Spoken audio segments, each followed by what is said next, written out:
Hello everyone, welcome to my YouTube channel learn with Kanika. आज हम करेंगे यूपी जूनियर सुपर टेट का science का प्रैक्टिस सेट 2, जिसमें हम यूथ कंपटीशन टाइम्स के प्रैक्टिस सेट कंप्लीट कर रहे हैं। जिसमें हमने फर्स्ट तो सबका सेट कंप्लीट कर लिया है, अब हम कर रहे हैं सेट 2। तो मैथ्स का हमने सेट 2 भी कंप्लीट कर दिया है 2 क्लासेस में। अब चलेगा साइंस का प्रैक्टिस सेट 2। अगर आपको वीडियो अच्छी लगे तो प्लीज़ इसे लाइक एंड शेयर ज़रूर करें। और साथ ही ये क्लास ज़रूरी नहीं है कि इस पर अगर हमने लिखा हुआ है कि यूपी जूनियर सुपर टेट, तो कि केवल ये उसी में यूज़फुल होगी कि जूनियर सुपर टेट में ही, आपके किसी और चीज़ में यूज़फुल नहीं होगी। क्योंकि जैसे साइंस के क्वेश्चंस हैं, तो साइंस ये तो है नहीं कि चेंज हो जाएगी। जो कोई और आपका एग्ज़ाम होगा, जैसे प्राइमरी का सुपर टेट या यूपी टेट, तो सबके लिए ही, आपके लिए ये यूज़फुल रहेगा। तो आप अगर किसी भी टीचिंग एग्ज़ाम की प्रिपरेशन कर रहे हैं तो आप इस क्लास को ज़रूर देख सकते हैं।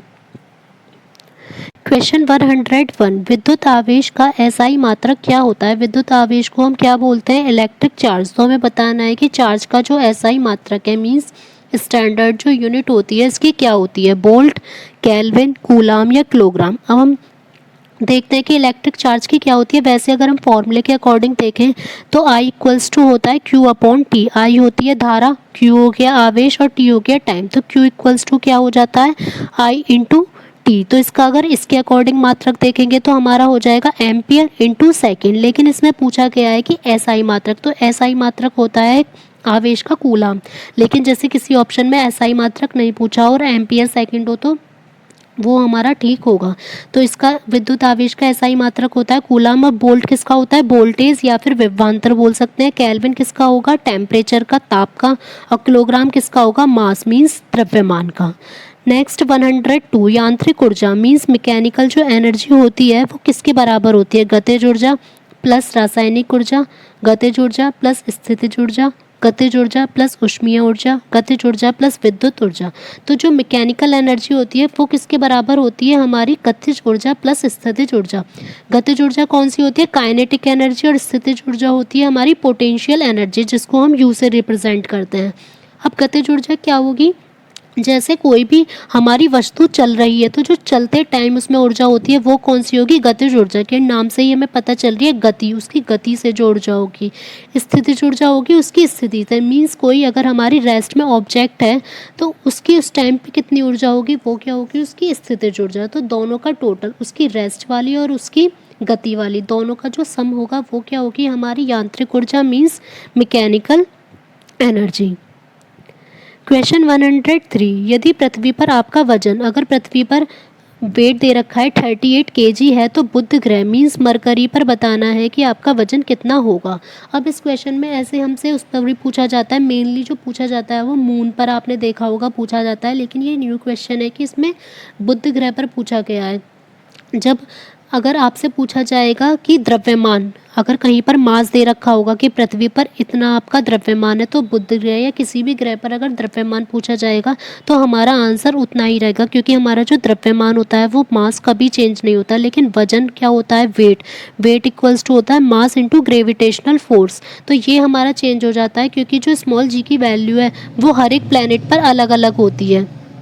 जैसे कि अगर हम मून पर देखें, चांद पर जो होती है वो G/6 होगी। मीन्स पृथ्वी का जो होगा गुरुत्वीय त्वरण, उसमें 6 का डिवाइड कर देना पड़ता है तब हम निकालते हैं। तो ऐसे ही अब हमें निकालना है बुध ग्रह पर। तो बुध ग्रह पर कितना होता है? पृथ्वी का 38%। तो मीन्स हमें 38 kg का 38% निकाल देना है। तो 38 इंटू 38 अपॉन आ जाएगा 100। तो 2 से ये कट होगा 19, फिर 50, फिर 2 से करेंगे तो ये 19 और 25। इसके बाद क्या आएगा हमारा? 19 का स्क्वायर क्या होता है? 361 अपॉन 25। जब हम इसको डिवाइड करेंगे तो हमारा आंसर क्या आएगा? 14.3 kg। तो मीन्स जो बुध ग्रह पर हमारा वजन होगा, अगर किसी का 38 kg है तो कितना हो जाएगा? 14.3 किलोग्राम। इसी टाइप से मून पर पूछते तो बस सिंपल 36 में हम 8 का डिवाइड कर देते तब आ जाता। क्वेश्चन 104, केल्विन पैमाने पर लिए गए ताप को सेल्सियस पैमाने पर बदलने के लिए आपको दिए गए ताप में क्या करना होगा? जब हमें केल्विन में दिया होता है और उसे डिग्री सेल्सियस में हमें चेंज करना होगा तो बताना है कि हमें 273 घटाना होगा या जोड़ना होगा या विभाजित मीन्स भाग करना होगा या गुणा करना होगा। तो जब भी हम केल्विन से सेल्सियस में जाते हैं तो हमें क्या करना होता है, 273 को घटाना होता है, क्योंकि सेल्सियस में जो 0 डिग्री सेल्सियस जब होता है तो केल्विन पे कितना होता है, 273 केल्विन। तो मीन्स हमें जब भी सेल्सियस में जाना होगा तो 273 माइनस करना होगा, और जब उल्टा पूछेंगे हमसे सेल्सियस से केल्विन में जाना होगा तो 273 जोड़ना होगा। क्वेश्चन 105, मनुष्यों के लिए ध्वनि की श्रव्य सीमा लगभग क्या होती है। मीन्स मनुष्य के लिए जो साउंड की ऑडिएबल रेंज है जिसे हम सुन सकते हैं वो क्या। ऑप्शन ए 20 हर्ट्ज से 2000 हर्ट्ज तक, या 20 हर्ट्ज से 200 हर्ट्ज तक, या 20 हर्ट्ज से 20,000 हर्ट्ज तक, या 2 हर्ट्ज से 2000 हर्ट्ज तक। तो हमें बतानी है कि कितने जो भी हमारी जो ऑडिएबल रेंज होती है या कोई भी हमारी जो ध्वनि की जो रेंज होती है उसे हम किस में नापते हैं, हर्ट्स में। तो इसीलिए सारे हर्ट्स में दिए हुए हैं, लेकिन जो ऑडिएबल रेंज होती है वो कितनी होती है हमारी 20 हर्ट्स से लेकर 20,000 हर्ट्स तक। इसे हम इजीली सुन सकते हैं, तो इसको क्या बोलते हैं हम, ऑडिएबल रेंज। अब जो इससे पहले वाली होंगी मीन्स जो 20 हर्ट्स से कम होंगी, जो 20 हर्ट्ज से कम होंगी उन्हें क्या बोलेंगे हम, इंफ्रासोनिक, मीन्स अपश्रव्य तरंगे। तो उन्हें क्या बोलेंगे हम, इंफ्रासोनिक। और जो 20 हर्ट्ज से 20,000 हर्ट्ज से ज़्यादा होंगी, अगर 20,000 हर्ट्ज से भी ज़्यादा है मतलब बहुत ज़्यादा हो गई, तो उसको क्या बोलेंगे हम, पराश्रव्य तरंगे या फिर अल्ट्रासोनिक वेव्स। तो जो अल्ट्रासोनिक होती है मीन्स पराश्रव्य होती है। ये भी क्वेश्चन पूछा जाता है कि चमगादड़ कौन सी ध्वनि उत्पन्न करती है। तो जो चमगादड़ होती है बैट, वो क्या करती है, वो 20,000 से ज़्यादा की हर्ट्ज की ध्वनि उत्पन्न करती है और वो उसको सुन भी सकती है। तो जो चमगादड़ का अगर हमारा आएगा तो वो क्या होगा, अल्ट्रासोनिक वेव्स। नेक्स्ट है, प्रकाश सबसे अधिक गति में किस में यात्रा करता है। तो प्रकाश का पूछा गया है यहाँ पर कि सबसे ज़्यादा अधिक गति किस में होती है, निर्वात में, कांच में, पानी में, वायु में। तो हमें पता है कि जो प्रकाश की जो निर्वात में गति होती है वो क्या होती है, 3 × 10⁸ मीटर पर सेकेंड, और यही इसकी मैक्सिमम होती है। तो जो सबसे तेज़ गति से चलता है प्रकाश वो किस में चलेगा, निर्वात में। और जैसे ये है कांच, पानी, वायु, तो इनके अपवर्तनांक पर निर्भर करती है। जैसे जिसका अपवर्तनांक ज़्यादा होगा उसमें प्रकाश की चाल उतनी ही कम होगी। अब निर्वात में तो अपवर्तनांक सबसे कम होता है, इसी वजह से जो है उसकी प्रकाश की जो गति होती है निर्वात में सबसे ज़्यादा होती है। तो इनके अकॉर्डिंग जैसे कांच, पानी, वायु का हमें अगर किसी का हमें ये देखना है कि किस में ज़्यादा होगी तो उसका अपवर्तनांक देखेंगे। जिसका अपवर्तनांक कम होगा उसमें तेज़ चलेगा और जिसका अपवर्तनांक ज़्यादा होगा उसमें धीरे चलेगा।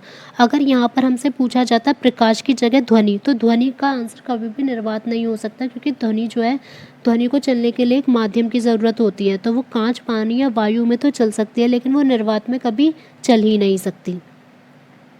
क्वेश्चन 107, सूर्योदय व सूर्यास्त के समय सूर्य दीर्घवृत्ताकार दिखने का कारण क्या है। जब सूर्य निकलता है और जब सूर्य छिपता है तो वो दीर्घवृत्ताकार मीन्स इलिप्स की शेप में दिखाई देता है। तो उसका क्या रीज़न है, अपवर्तन मीन्स रिफ्रैक्शन, परावर्तन मीन्स रिफ्लेक्शन, प्रकीर्णन मीन्स डिफ्रैक्शन, या विसरण डिफ्यूज़न की फैलना। तो अपवर्तन किसकी वजह से होगा, ये हमारा जो सूर्य छिपते समय और निकलते समय जो इलिप्स की शेप में दिखाई देता है वो किसकी वजह से दिखाई देता है, अपवर्तन की वजह से। अब हम देखते हैं कि परावर्तन और अपवर्तन में अंतर क्या होता है। परावर्तन में क्या होता है कि जब भी कोई किरण रिफ्लेक्ट होगी, जैसे यहाँ पर आई कोई भी किरण, तो वो परावर्तित होकर उसी में वापस चली जाएगी, जैसे शीशे पर टकरा कर वापस आ जाती है ना, उस टाइप से। और अपवर्तन में क्या होगा कि जब कोई टकरा कर आई तो वो किसी और माध्यम में मुड़ जाएगी, कि मतलब या तो जैसे ये वाला क्वेश्चन होता है ना कि अभिलंब की ओर झुकना या अभिलंब से दूर होना, तो वो मीन्स मतलब अपवर्तित हो जाएगी, तो वो किसी और रास्ते पर चली जाएगी तो उसको बोलेंगे अपवर्तन। अगर वो सेम वहीं पर वापस हो जाएगी तो इसको बोलेंगे अपवर्तन। और प्रकीर्णन क्या होता है, डिफ्रैक्शन होता है कि एक लाइट का कई लाइट में मतलब एक रे का कई रे में डिवाइड हो जाना। जैसे प्रिज्म से वाइट लाइट जो होती है वो 7 पार्ट्स में डिवाइड हो जाती है, तो उसको क्या बोलते हैं, प्रकीर्णन। और विसरण क्या होता है, डिफ्यूज़न, ये होता है गैसों में। जैसे अगर हम परफ्यूम को हल्का सा कहीं भी एक कमरे में छिड़केंगे तो वो क्या होगा, पूरे कमरे में उसकी खुशबू फैल जाएगी, तो वो किसकी वजह से होता है, विसरण की वजह से। और ये कि अगर हमसे ये भी पूछ लिया जाता है कभी कभी कि जो स्टार्स होते हैं वो टिमटिमाते किसकी वजह से हैं, तो वो भी हमारा अपवर्तन की वजह से ही टिमटिमाते हैं। क्वेश्चन 108, विभवांतर 12V मीन्स वोल्टेज दिया हुआ है 12 और किया गया कार्य W दिया हुआ है 60 जूल। तो सर्किट के माध्यम से विद्युत आवेश हमें Q बताना है कि क्या होगा, तो डायरेक्ट फॉर्मूला लगा देंगे, V इक्वल्स टू होता है हमारा W अपॉन Q। अब हमें Q निकालना है तो Q इक्वल्स टू क्या आ जाएगा, W अपॉन V। तो क्या करेंगे, W कितना है हमारा 60 अपॉन V कितना है 12, तो 12 5 से 60 तो 5 कूलाम इसका आंसर हो जाएगा। Option A 5 coulomb. इस वाले फॉर्मूले से ज़्यादातर क्वेश्चन ज़रूर पूछे जाते हैं, बस सिंपल हमें ये याद रखना है कि विभवांतर इक्वल्स टू होता है कार्य अपॉन आवेश।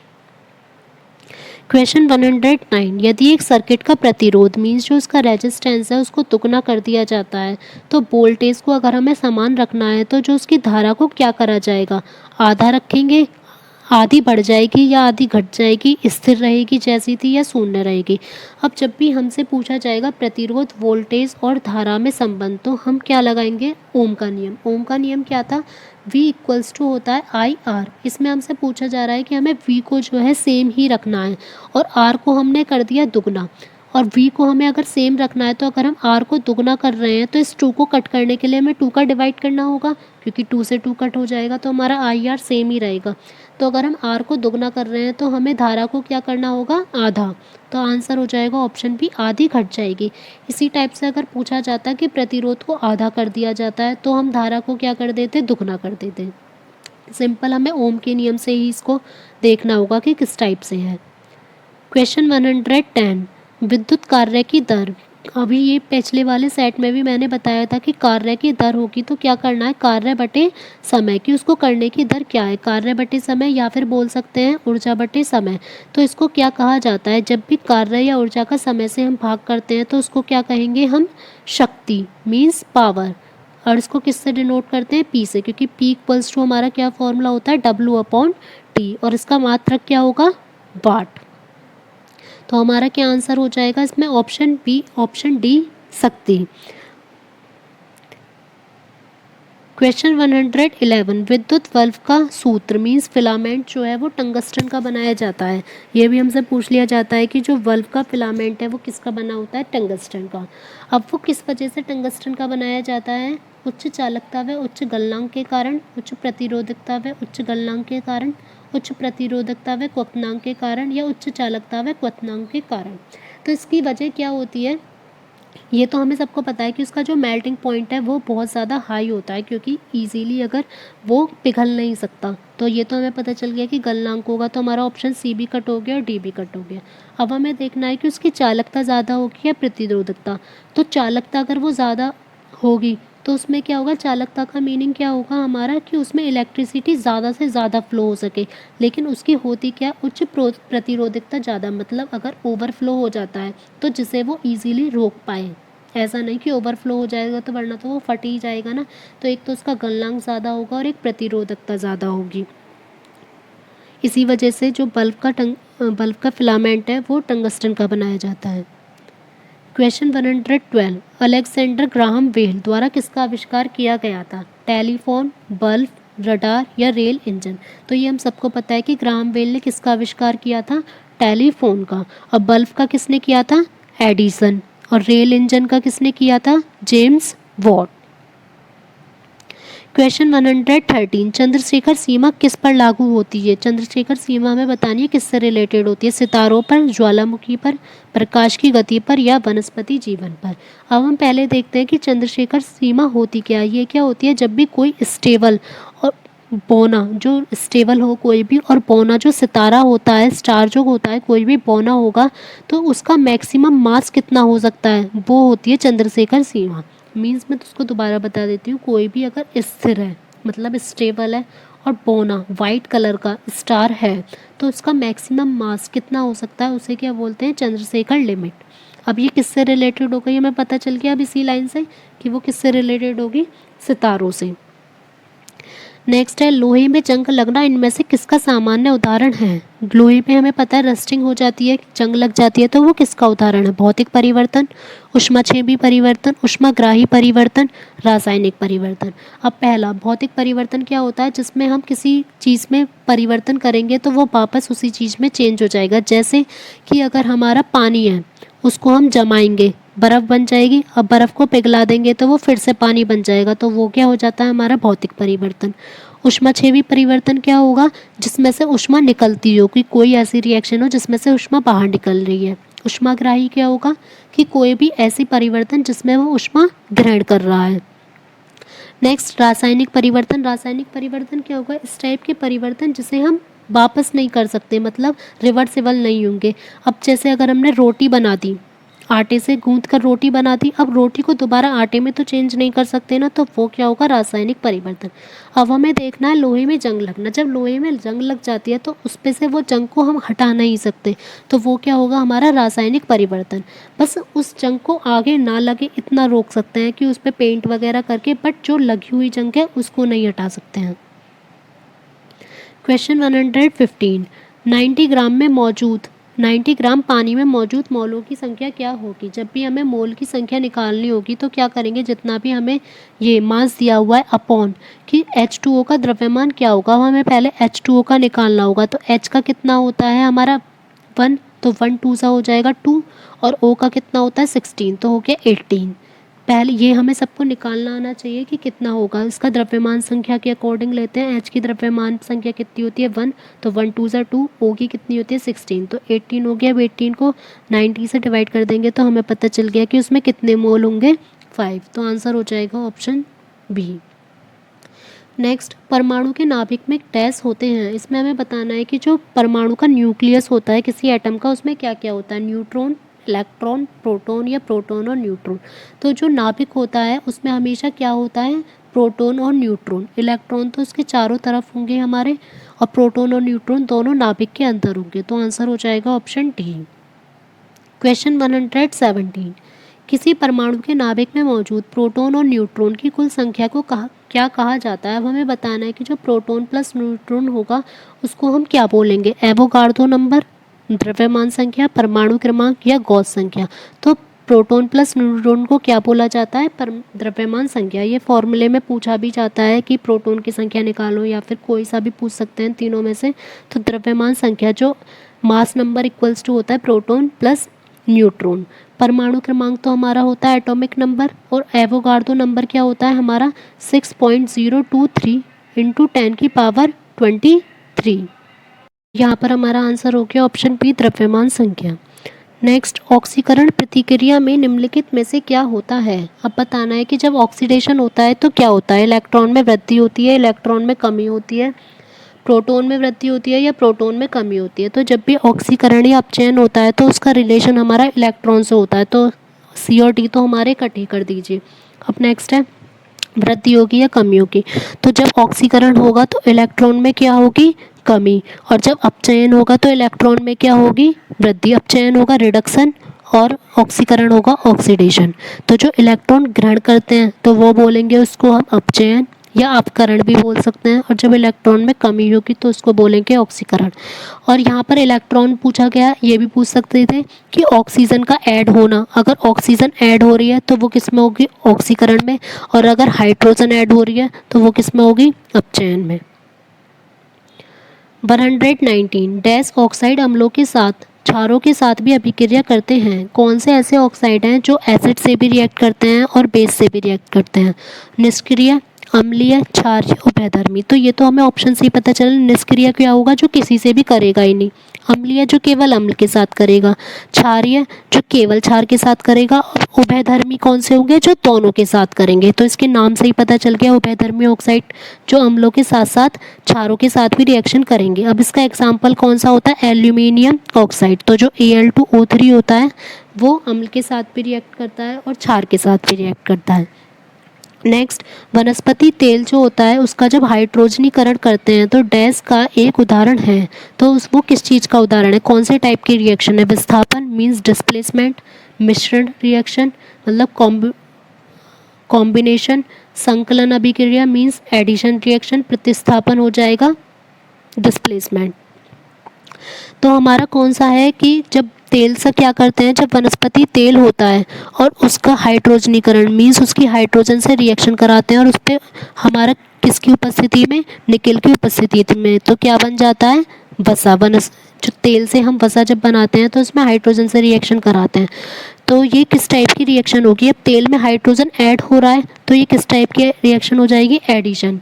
संकलन अभिक्रिया। कुछ वर्ड्स ऐसे होते हैं जैसे संकलन है, तो इसका हमें मतलब नहीं समझ में आने का है कि कुछ वर्ड्स ऐसे होंगे जो हमें इंग्लिश में इजीली पता चल जाएंगे और हिंदी में नहीं। तो जब भी एग्जाम में हमें इस टाइप के वर्ड्स दिखाई दें तो इंग्लिश और हिंदी दोनों में पेपर होता है, तो हमें एक बार इंग्लिश में ज़रूर वर्ड्स को देख लेना चाहिए, क्योंकि कुछ वर्ड्स ऐसे होंगे जैसे एडिशन है तो वो हमें देखते ही पता चल जाएगा कि अच्छा इसका मतलब एडिशन है। तो इसका आंसर हो जाएगा ऑप्शन सी, संकलन अभिक्रिया। क्वेश्चन 121, निम्नलिखित में से किस अक्रिय गैस, कौन सी जो नोवल गैस है उसका इलेक्ट्रॉनिक जो कन्फिग्रेशन है वो क्लोराइड आयन में होता है? मींस क्लोराइड आयन का हमें देखना होगा। अब Cl पे हमें कितने होते हैं? 17, तो तब इसका क्या होता है? 287। लेकिन यहाँ पर है क्लोराइड आयन Cl माइनस, तो जब माइनस होता है तो एक इलेक्ट्रॉन ऐड हो जाता है, तो क्या होगा? 288। अब हमें देखना होगा कि 288 किसका होगा? 8 8 16 तो 18। तो 18 किसका परमाणु क्रमांक होता है? नियोन का, हीलियम का, क्रिप्टॉन का या आर्गन का? तो किसका होता है? आर्गन का। तो आर्गन का हो जाएगा क्लोराइड आयन के बराबर। नेक्स्ट है, चाकू से निम्नलिखित में से किस धातु को काटा जा सकता है? कि नाइफ से किस धातु को हम काट सकते हैं? एल्यूमिनियम, प्लेटिनियम, तांबा और सोडियम। तो ये हमें पता है कि जो चाकू से किसको काट सकते हैं? सोडियम को। ये कैसी होती है? एक वाइट कलर की होती है मेटल और बहुत ही सॉफ्ट होती है कि इसको नाइफ से भी कट कर सकते हैं। और इसको किस में रखा जाता है? ये भी पूछा जाता है कि कौन सी धातु को मिट्टी के तेल में रखा जाता है? इसे हमेशा मिट्टी के तेल में डुबो कर रखा जाता है, क्योंकि ये अगर इसको हम खाली ऐसे ही छोड़ देंगे तो ये वाटर में भी नहीं रख सकते, क्योंकि वाटर से भी रिएक्ट करके NaOH बना लेता है और ऑक्सीजन से भी रिएक्ट कर लेता है। इसी वजह से इसको किस में रखेंगे हम? कैरोसिन ऑयल में। क्वेश्चन 123, निम्नलिखित में से कौन सी धातु जल के साथ आसानी से अभिक्रिया कर लेती है? तो बतानी है कौन सी वाटर के साथ इजीली रिएक्ट कर लेगी। एल्यूमिनियम, लेड या सीसा बोल सकते हैं, जिंक और पोटेशियम। तो इनके साइन भी मैं बता देती हूँ। Al लेड हो जाएगा Pb, जिंक हो जाएगा Zn और पोटेशियम हो जाएगा K। तो जो सबसे इजीली रिएक्ट कर लेती है वाटर से वो क्या है? पोटेशियम। कैसे करती है? जैसे, और ये क्या करती है कि जो हमारी अंदर मुंह के अंदर की जो कोशिकाएं उन्हें त्वचा जो होती है उसको कटने फटने से बचाती है। तो इसकी रिएक्शन क्या होगी? हमारी K प्लस H2O, के की वाटर से कराएंगे तो क्या बन जाएगा? Potassium hydroxide, KOH plus H2। अब इसको सिंपली बैलेंस कर लेंगे, क्योंकि यहाँ पर 2 H हैं और यहाँ पर है हमारे 3। कभी कभी रिएक्शन फिल करने के लिए भी हमारी आ जाए। अब इसको बैलेंस करेंगे तो हम इस टाइप से कर सकते हैं कि यहाँ पर H हो गए 3 और यहाँ हो गए 2, तो यहाँ 2H2O लगा लेंगे तो ये हो गए 4। अब यहाँ पर 3 है तो यहाँ 2 और लगा दिए तो हमारे 2 और 2 ये कंप्लीट हो गए 4। यहाँ पर भी 4 हो गए। O हमारे इधर भी 2 है, इधर भी 2, बस K बचा। तो हमारी रिएक्शन हो गई 2K plus 2H2O gives 2KOH plus H2। तो हमारा बनेगा पोटेशियम हाइड्रोक्साइड। क्वेश्चन 124, पीतल डैश की मिश्र धातु है। हमें बताना है कि पीतल किस किस की मिश्र धातु है? तांबा और जस्ता की, तांबा और टिन की, तांबा और एल्यूमिनियम की या एल्यूमिनियम और टिन की। तो जो पीतल होती है वो किस किस से मिलकर बनी हुई होती है? तांबा और जस्ता, मीन्स हमारा कॉपर और जिंक, इससे मिलकर क्या बनी होगी? पीतल।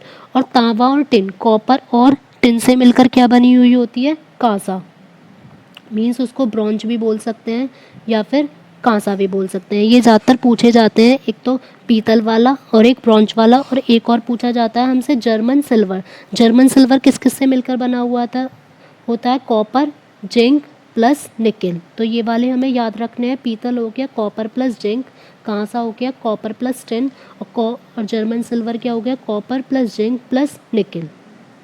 क्वेश्चन 125, वेल्डिंग के लिए एथाइन मीन्स एसिटिलीन जो गैस होती है और डैश का मिश्रण उपयोग किया जाता है। तो जो वेल्डिंग की जाती है उसके लिए किस किस का यूज़ किया जाता है? एक तो हमें दे दिया इथाइन होगा और सेकंड क्या होगा? इथेनॉल, ऑक्सीजन, कार्बन डाइऑक्साइड और हवा। तो इथाइन के साथ किसका यूज़ किया जाता है? ऑक्सीजन गैस का। इसीलिए इसको ऑक्सी एसिटिलीन वेल्डिंग भी बोलते हैं, क्योंकि इसका नाम जो होता है वो एसिटिलीन भी होता है, C2H2। तो इसका ऑक्सी एसिटिलीन वेल्डिंग भी बोल सकते हैं या फिर गैस वेल्डिंग भी बोल सकते हैं। क्वेश्चन 126 निम्नलिखित में से शरीर विज्ञान एवं चिकित्सा की वह कौन सी शाखा है जो पुरुषों के विशिष्ट रोगों एवं स्थितियों से संबंधित है। इसमें बतानी है कि जो पुरुषों के विशिष्ट रोग होते हैं उनके बारे में जो अध्ययन होता है वो कौन सी शाखा में किया जाता है, एंड्रोलॉजी, एस्ट्रोकोलॉजी, बायोइकोलॉजी या डेस्मोलॉजी। तो हमारी ये जो पुरुषों के विशिष्ट रोग से रिलेटेड होती है वो कौन सी स्टडी होती है, एंड्रोलॉजी। जो पुरुषों में बांझपन या फिर जो यौन रोग होते हैं उनसे रिलेटेड जो भी स्टडी होगी वो होगी एंड्रोलॉजी। अब नेक्स्ट है बायो इकोलॉजी। क्या होता है, हमें इसके नाम से ही पता चल रहा है, बायो और इकोलॉजी। तो मीन्स जो इन्वायरमेंट में रहने वाले जीवों के बीच का जो संबंध होता है उस टाइप की जो हमारी स्टडी होगी उसको बोलेंगे बायो इकोलॉजी। नेक्स्ट एस्ट्रोकोलॉजी क्या होता है, जो परलोक विद्या होती है या फिर उसको इंग्लिश में बोल सकते हैं कैफ्रिश। जो परलोक विद्या होगी उसके बारे में जो अध्ययन होगा वो होगा एस्ट्रोकोलॉजी। नेक्स्ट है डेस्मोलॉजी। डेस्मोलॉजी क्या होगी, जो शरीर रचना या फिर हम एंटोनॉमी बोल सकते हैं। अब जो हमारे शरीर में क्या होते हैं, लीगामेंट। जो लीगामेंट का जो अध्ययन किया जाता है उसको बोलेंगे डेस्मोलॉजी। एक ना एक क्वेश्चन इसमें हमारा अध्ययन से रिलेटेड ज़रूरी पूछा जाता है। और ये जो अध्ययन वाले वर्ड्स हैं अगर हम इनको इंग्लिश में जैसे एग्ज़ाम में एक बार इंग्लिश में देख लेंगे तो कुछ वर्ड्स ऐसे होंगे जिनका हमें इंग्लिश देखकर इजीली पता चल जाएगा कि इसका मीनिंग क्या है।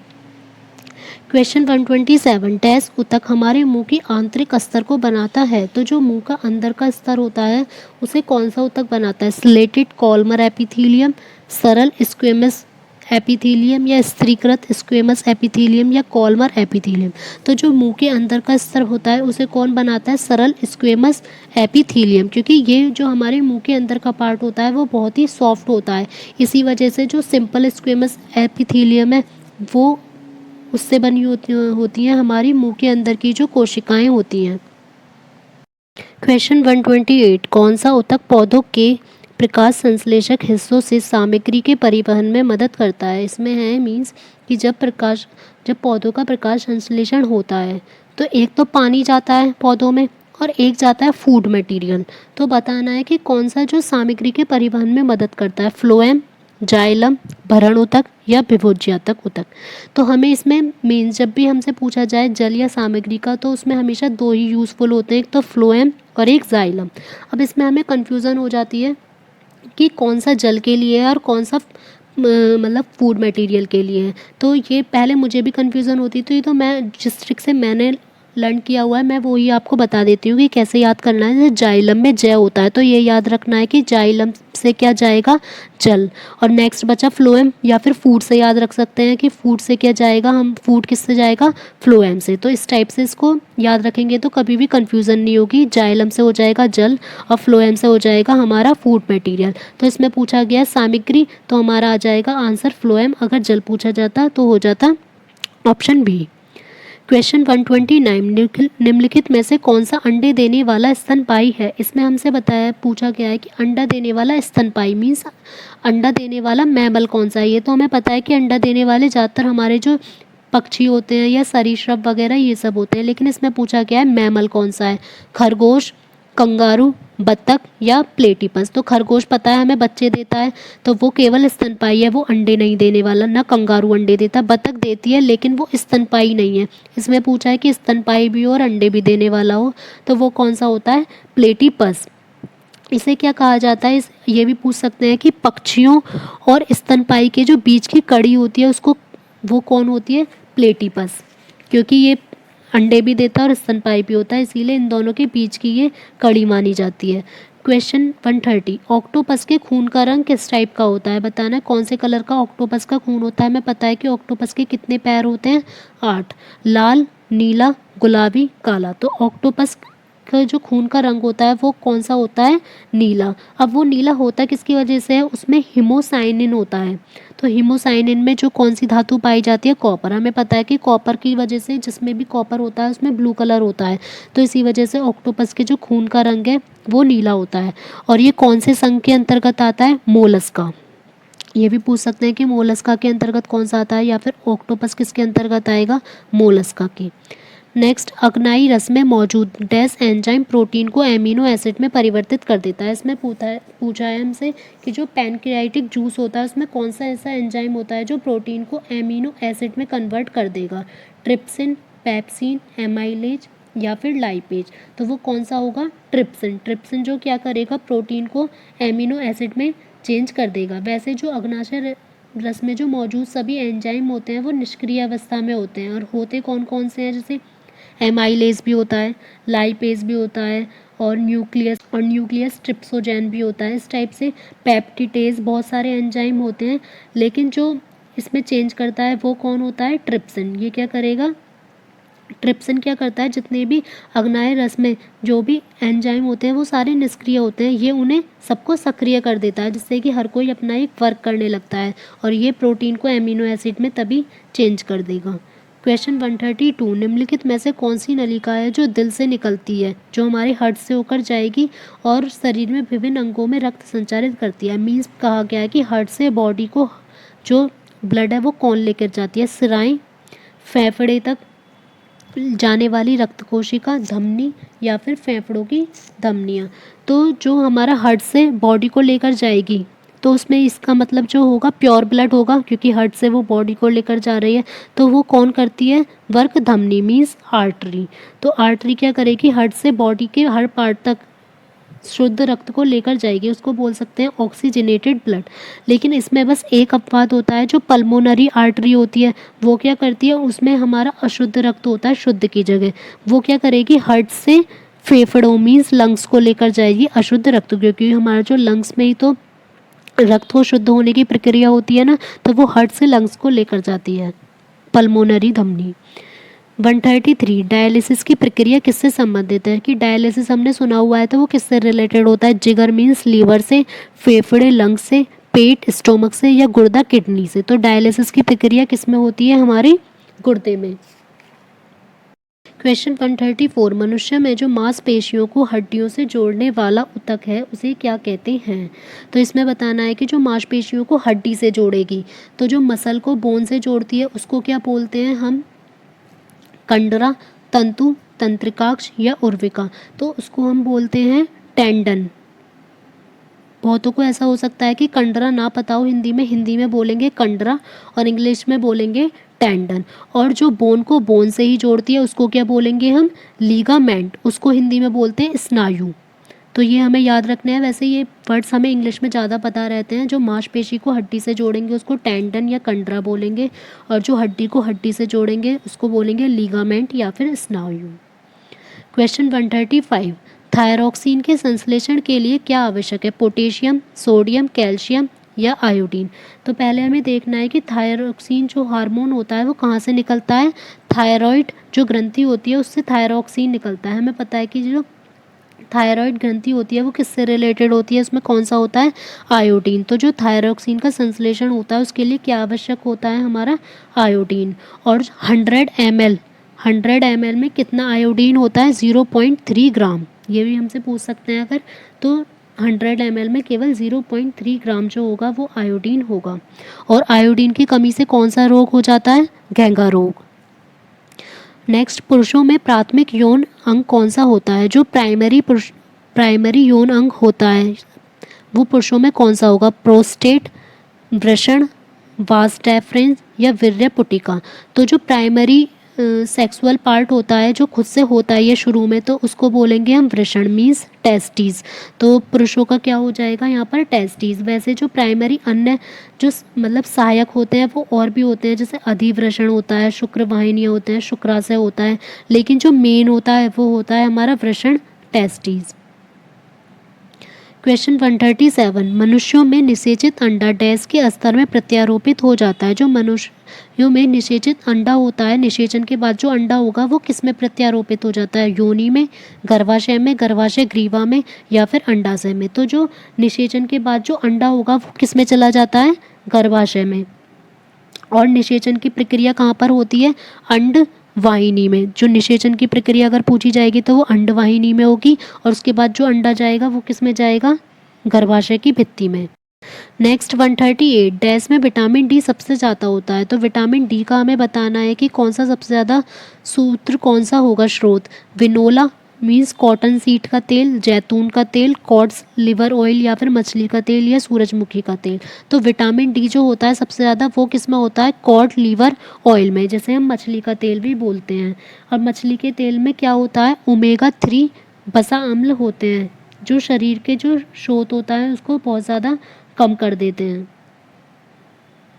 जो मछली के तेल का किस किस में यूज़फुल होता है, वो जो हमारी हार्ट से रिलेटेड डिसीज़ होंगी उसमें भी यूज़फुल होता है, या फिर किसी का हाई कोलेस्ट्रॉल होता है उसमें चिंता कम करने में, और डायबिटीज़ में, सूजन हो जिसको गठिया बाय होती है, या फिर एड्स और आइस से रिलेटेड जो प्रॉब्लम होती है, मीन सभी में जो है मछली का तेल लाभदायक होता है। और वो उसका सबसे अच्छा स्रोत कौन सा है, विटामिन डी का। नेक्स्ट, बच्चों में प्रोटीन की कमी से होने वाली बीमारी को क्या कहते हैं, तो बच्चों में जो प्रोटीन की कमी से होती है उसको क्या बोलेंगे, क्वासरकोर, पेलाग्रा, बेरी या रिकेट्स। तो प्रोटीन की कमी से कौन सी होती है, क्वासरकोर। इसमें क्या होगा कि जो बच्चे मतलब इतने ज़्यादा पतले हो जाते हैं कि उनकी बिल्कुल हड्डी हड्डी दिखने लगती हैं, बहुत ही ज़्यादा कमज़ोर वाले, तो वो होती है प्रोटीन की कमी से। अब पेलाग्रा किसकी वजह से होता है, विटामिन बी3 की कमी से, बेरी होगा विटामिन बी1 की कमी से, और रिकेट्स किसकी कमी से होगा, विटामिन डी की कमी से। इसको सूखा रोग भी बोलते हैं। नेक्स्ट 140 थ्रोम्बोसिस किसकी बीमारी है, थ्रोम्बोसिस किससे रिलेटेड बीमारी है, नस फटने की, रक्त मीन्स ब्लड की, थायराइड ग्रंथि की या फेफड़े की।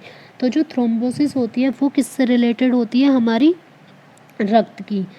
इसमें क्या होता है कि रक्त जो है ना अंदर ही अंदर जम जाता है, जिससे कि जो अंदर की सिराएं होती हैं वो एक साथ ही फट जाती हैं, तो वो रिलेटेड हो गई हमारी ब्लड से।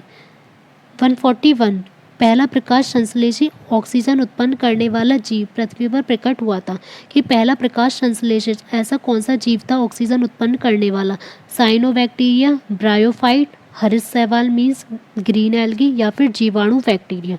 तो जो पहला प्रकाश संश्लेषण ऑक्सीजन उत्पन्न करने वाला जीव था वो कौन सा था, साइनोबैक्टीरिया। इसको हम ब्लू ग्रीन एल्गी भी बोलते हैं। इसी के कारण जो है पृथ्वी पर ऑक्सीजन युक्त वातावरण की उत्पत्ति साइनोबैक्टीरिया के कारण ही हुई थी। नेक्स्ट, निम्नलिखित में से कौन से पौधे थैलोफाइटा समूह से संबंधित नहीं हैं, क्लेडोफोरा, कारा, यूलोथ्रिक्स या पारसी मार्सिलिया। तो जो थैलोफाइटा से रिलेटेड नहीं है वो कौन सा है, मार्सिलिया। ये किससे रिलेटेड है, टेरिडोफाइटा से। और जो क्लेडोफोरा, कारा और यूलोथ्रिक्स हैं ये तीनों किससे रिलेटेड आएंगे, हमारे थैलोफाइटा से। नेक्स्ट, प्रकाश संश्लेषण के दौरान बने उत्पाद कौन से हैं। जब प्रकाश संश्लेषण की अभिक्रिया होती है तो उसमें कौन कौन से प्रोडक्ट बनते हैं, ग्लूकोज, जल, ऑक्सीजन, ग्लूकोज और ऑक्सीजन, स्टार्च और ऑक्सीजन, स्टार्च, जल और ऑक्सीजन। पहले हमें इसकी रिएक्शन देखनी होगी तभी हमें पता चलेगी। तो क्या होता है, कार्बन डाइऑक्साइड होती है 6CO2 + 12H2O, कार्बन डाइऑक्साइड और वाटर होगा। उसमें क्या होगी, एक तो सनलाइट होगी और क्लोरोफिल होगा, क्योंकि क्लोरोफिल के रिप्रेजेंट में ही जिसमें जो हरी पत्तियां होती हैं उसमें क्लोरोफिल होता है। प्रकाश संश्लेषण मीन्स फोटोसिंथेसिस केवल उन्हीं में होता है जिनमें क्लोरोफिल रिप्रेजेंट होता है, मीन्स ग्रीन लीव्स में। तो कार्बन डाइऑक्साइड और वाटर की रिएक्शन होकर क्या बनेगा हमारा, पहले तो ग्लूकोज, तो C6H12O6। तो ग्लूकोज हमारे दो ऑप्शन में है, ये तो हमारे कटी हो गए C और D। ग्लूकोज के साथ साथ और क्या बनेगा, 6O2 means oxygen + 6H2O water. तो हमारा आंसर हो जाएगा ग्लूकोज, जल और ऑक्सीजन। हमें इस पर टच नहीं करना कि ग्लूकोज और ऑक्सीजन ही बनेगा केवल, 12H2O में से 6H2O ऐसे ही वापस हो जाता है, तो ग्लूकोज, जल और ऑक्सीजन तीनों ही बनते हैं। नेक्स्ट, एक पौधे में इनमें से क्या एक चीज़ बीज में परिवर्तित होती है, तो कौन सी एक ऐसी चीज़ है जो सीड में चेंज हो जाती है, वर्तिकार, अंडाशय, वर्तिका या बीजांड। तो हमें इजीली पता चल जाएगा कि बीज में क्या परिवर्तित होगा, बीजांड। जो बीजांड होता है ओव्यूल, वो क्या होगा, फर्टिलाइजेशन के बाद में सीड में कन्वर्ट हो जाता है। निम्नलिखित में से कौन सा विकल्प ओमेगा 3 वसा अम्लों का सबसे अच्छा स्रोत है। अभी ये हमने पढ़ाई था कि विटामिन डी का अच्छा स्रोत कौन सा होता है, हमारा मछली का तेल, फिश ऑयल या कॉड लीवर ऑयल बोल सकते हैं, और उसी में ओमेगा 3 वसा अम्ल होता है। अब उसका पूछा गया सबसे अच्छा स्रोत क्या होगा, मक्के का तेल या कॉर्न ऑयल, सार्डिन, पालक या गेहूं के उत्पादक। अब इसमें क्या किया है, डायरेक्ट मछली का तेल ना देके मछली का नेम दे दिया सार्डिन। सार्डिन जो होती है एक छोटी मछली होती है, तो इसका आंसर हो जाएगा ऑप्शन बी, सार्डिन। क्वेश्चन 146, सबसे पहले डीएनए को अलग किसने किया था? तो सबसे पहले डीएनए को किसने अलग किया था? फ्रेडरिक मिएशर ने। फ्रेडरिक मिएशर ने सबसे पहले डीएनए को अलग किया था। डीएनए में कौन कौन से न्यूक्लियोटाइड्स होते हैं? 4 होते हैं, एडेनिन, ग्वानिन, थायमीन और साइटोसिन। तो इससे हमसे पूछ लेते हैं कि डीएनए में कौन सा नहीं होता है, इस टाइप से ऑप्शंस देके तो कौन सा होगा? ये हमें 4 याद रखने, AGTC। Next, oral polio vaccine. Oral polio जो वैक्सीन थी वो किसने विकसित की थी? Edward Jenner, Alexander Fleming, Albert Sabin या जोनास सॉल। तो जो ओरल पोलियो वैक्सीन थी वो किसने विकसित की थी? अल्बर्ट साविन ने।